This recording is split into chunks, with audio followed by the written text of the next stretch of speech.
Reportan aterrizaje en Venezuela de otro avión de aerolínea iraní sancionado. Este venía supuestamente de Argelia. Un avión de Mahan Air, aerolínea iraní sancionado por Estados Unidos, aterrizó en el Aeropuerto Internacional Josefa Camejo de la Comunidad de Las Piedras en el estado Falcón. Así lo informó el periodista Federico Black a través de su cuenta en Twitter, donde señaló: a las 3 p.m. hora de Venezuela aterrizó en Las Piedras el vuelo W5126 de Mahan Air. El dato curioso que aportó el comunicador es que la aeronave no llegó desde Teherán, en Irán, como ocurrió con las anteriores, sino desde Argelia. Recientemente se informó de la llegada de varios vuelos desde Irán que llegaron a Falcón. Presuntamente traerían equipamiento para reactivar las refinerías del país.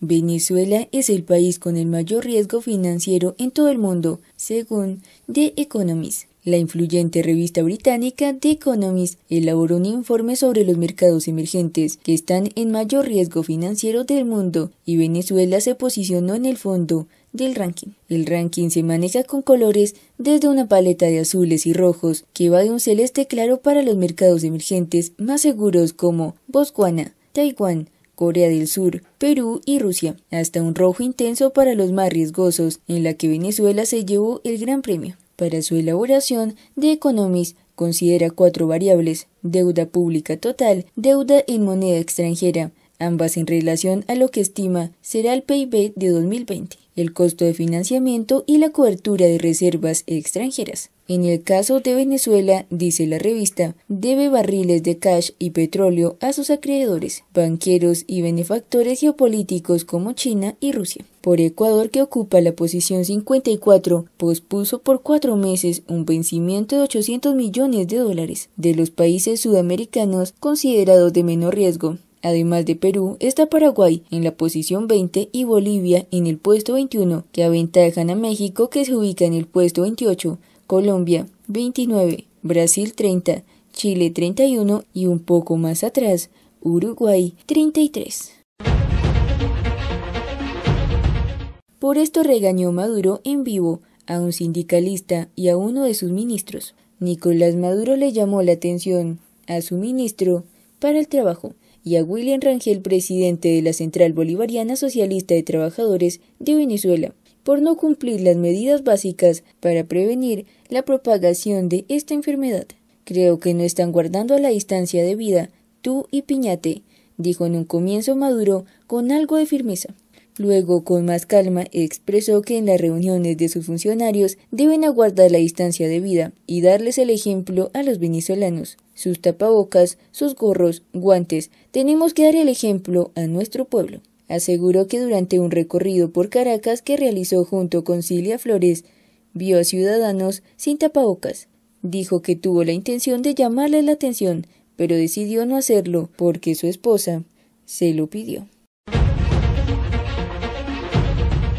¿Qué puede pasar en Venezuela tras las restricciones del gobierno de Trump a la petrolera Chevron? Para que estas medidas tengan éxito es necesario que induzcan un cambio político ordenado en el corto plazo, o tendrían que ser parte de una estrategia integral que facilite una transición negociada en Venezuela. Pero si nada de esto sucede y el régimen resiste la tormenta o toma el control de estos activos en poder de los licenciatarios, la decisión conlleva riesgos importantes para la causa por restablecer la democracia en Venezuela. El 21 de abril, la Oficina de Control de Activos Extranjeros del Departamento del Tesoro emitió una licencia general en referencia a las sanciones de Venezuela, que limitó en gran medida las operaciones de 5 empresas dedicadas a la industria petrolera. Estas compañías hasta la fecha estaban exentas de sanciones y tenían permiso para operar en Venezuela. Chevron es la más importante entre ellas. Las otras 4 son Halliburton,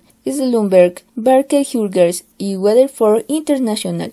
En entrevista para ICAM Latino, el vicepresidente del Consejo de las Américas, Eric Farnsworth, explicó que esta nueva ronda de restricciones endurece lo que la administración Trump llama una campaña de máxima presión económica, diseñada para privar el régimen de Maduro de recursos y de la capacidad de mantener su aparato de control popular. Farnsworth agregó que la administración habría anticipado esta medida durante algún tiempo y que espera que estos nuevos pasos crearán un shock para el régimen que hará que sea cada vez más difícil mantenerse en el poder. El Departamento del Tesoro había liberado a las 5 empresas de la Orden Ejecutiva 1300-850, bloqueo de propiedad a personas adicionales que contribuyan a la situación en Venezuela desde enero de 2019, autorizándolas a funcionar en conjunto con Petróleos de Venezuela a través de 6 licencias distintas. La más reciente iba a expirar el 22 de abril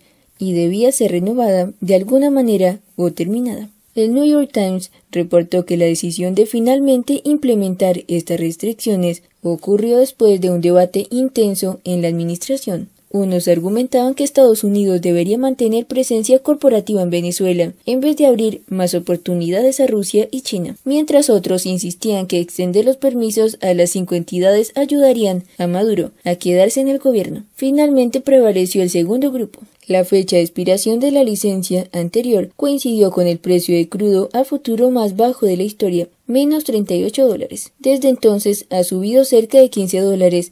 Bajo este contexto, el experto venezolano Francisco Monaldi le dijo a Reuters que el colapso de los precios hacía prácticamente irrelevante la presencia de Chevron en Venezuela. Agregó que si los precios del petróleo se recuperan en los próximos 3 o 4 meses, estas medidas pasarían a ser más relevantes. Chevron, que ha operado en Venezuela desde 1921, trabaja con PDVSA en 4 proyectos. 2 de ellos, Petroboscán y Petropiar, producían casi 25% del petróleo del país. Sin embargo, según Bloomberg News, la producción de Petropiar cayó 58% desde enero a mediados de marzo de 2020. Ahora Chevron tiene prohibido producir petróleo venezolano, incluyendo la perforación, venta y transporte, invertir en infraestructura a menos que sea por razón de seguridad y cualquier transacción financiera con PDVSA. El portavoz de la compañía, Ray Fork, dijo que sus operaciones continúan cumpliendo con todas las leyes y regulaciones aplicables, agregando que continúan enfocándose en sus operaciones comerciales básicas y apoyando a las más de 8.800 personas que trabajan con ellos y sus familias. Estas medidas probablemente disminuirán aún más la producción de petróleo en Venezuela. Según datos de la OPEP, el país produjo 660.000 barriles diarios en marzo de este año, 100.000 menos que en febrero. Además, Fernando Ferreira, director de riesgo geopolítico de Rapid Energy, estima que la producción diaria cayó a 500.000 barriles desde mediados de marzo. La licencia vigente expirará a finales de este año, el 1 de diciembre. CNN Business informó que la transnacional petrolera probablemente solicitará una renovación de la licencia para después de esta fecha y así conservar una presencia limitada en Venezuela. Si se le otorga, permitiría a la compañía celebrar sus 100 años de presencia en el país y mantener su posición hasta que la relación entre los dos países le permitan reanudar su producción. Esta nueva licencia es diferente a todas las anteriores y prácticamente apunta, como analizamos, al cierre de lo que queda en las operaciones petroleras por parte de Chevron, Halliburton, Slumber Limit, Baker Hughes, pero también es diferente por su vigencia temporal. Regularmente las renovaciones anteriores eran trimestrales y facilitaban la producción. Esta cubre el resto de 2020, momento en el cual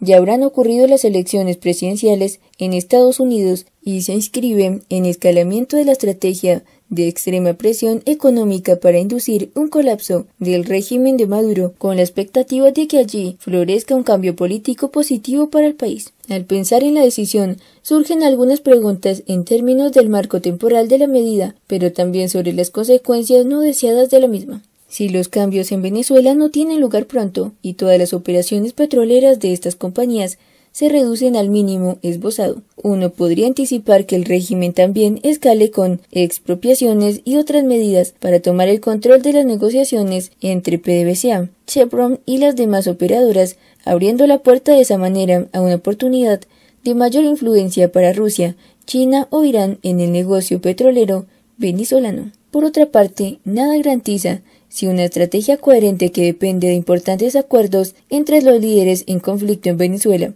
que el colapso económico abra paso a una nueva realidad política y democrática para el país.